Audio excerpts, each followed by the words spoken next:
안녕하세요. 딜러 마을입니다. 8월 7일 위안시장 살펴보겠습니다. 지금 뭐 중국 위안화가 7위안화를 넘어서고 미국이 중국을 환율 조작국으로 지정하면서 어저께 위안시장 변동성이 굉장히 높았습니다. 일단 여객시장 가보겠습니다. 여객시장에서 원달러 상승이 진정되는 그런 모습이었습니다. NDF에서 1213원 50전 한 4일 만에 처음으로 전일 종가 대비 소폭 빠졌습니다. 중국 위안화가 조금 안정적인 움직임을 보이면서 여객시장에서 원달러가 소폭 밀렸습니다. 뉴욕 시장 보겠습니다. 일단 위안화가 포치 그러니까 7위안을 넘어서면서 시장의 어떤 변동성 불안감이 높아졌습니다. 그러나 중국이 환율 위안화 안정에 나섰습니다. 고시 환율을 7위안 아래로 제시를 했고 어저께 그 다음에 홍콩에서 300억 위안 약 5조 원 정도 중앙은행 증권을 발행하기로 했다는 뉴스가 나왔습니다. 결국은 위안화 갖다가 돈을 빨아들이겠다 이 이야기거든요.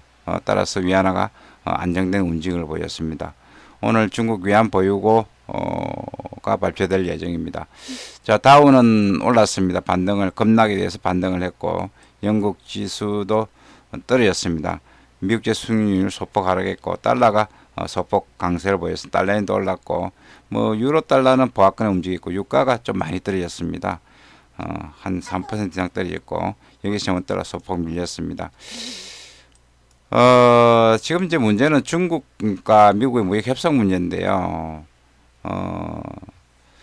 레리 크틀로 국가경제위원 위원장이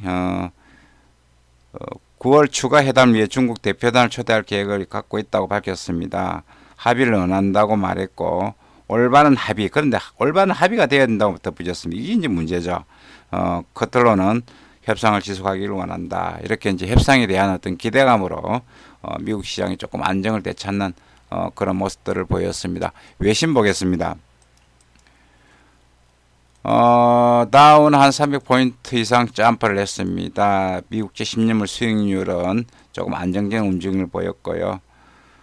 유럽 증시 약세를 보였습니다. 유가는 한 1.9% 떨어졌습니다. 금 가격은 6년 동안 최고치에 거래됐습니다. 지금 시장 심리가 불안하니까 금, 골드, 그 다음에 하나 최근에 이제 나오는 비트코인 뭐 이런 식으로 자금이 몰리는 그런 현상이 일어나고 있습니다.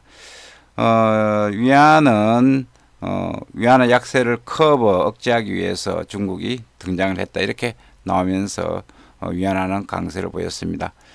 차트 보겠습니다.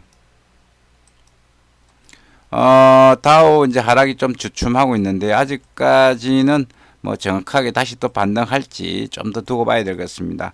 우리 코스피는 지금 많은 약세를 보이고 있습니다. 더 빠질 한 1850 이 부분까지 더 빠질 가능성이 있어 보입니다. 우리 위안화 문제도 있지만 우리 국내 경기 자체 펀더멘탈이 안 좋기 때문에 코스피는 계속 조금 더 밀릴 것으로 보입니다. 달러 지수가 이제 반등을 좀 했고요. 조금 반등을 했습니다. 아직까지 그래도 상단부에 놀기 때문에 달러 강세가 조금 우위에 있습니다.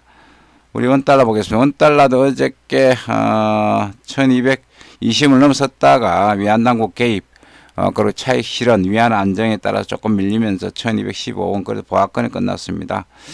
계속 위쪽으로 밀려는 움직임이 있는데요. 오늘도 일단 1210원 초반대에서 왔다 갔다 할 것으로 보입니다. 일단 국내 증시 그리고 중국 위안화 움직임에 따라서 조금 방향이 결정될 것으로 보입니다. 높은 변동성이 예상이 됩니다.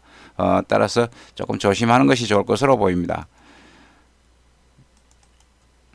파운드가 조금 올랐습니다. 파운드도 최근에 막 급락세를 보이다 올랐는데요. 보리스 존슨 영국 새로운 총리의 어떤 노딜 브렉시트에 반대하는 여론들이 나타나고 있다는 그런 뜻에서 파운드가 올랐습니다. 그런데 일단 시장 심리는 파운드가 올라가면 팔자는 심리가 유리하고요. 그런데 파운드 원은 원화 가치가 워낙 많이 떨어졌기 때문에 파운드 원은 계속 1475원에 거래되는 강세를 보이고 있습니다. 위쪽 부분에 조금 저항이 강해 보입니다. 그렇더라도 아직까지는 쉽게 빠질 그런 모양이 아닙니다. 이상 환율에 대해서 알아봤습니다. 오늘도 성공한 투자 되시기 바라겠습니다. 감사합니다.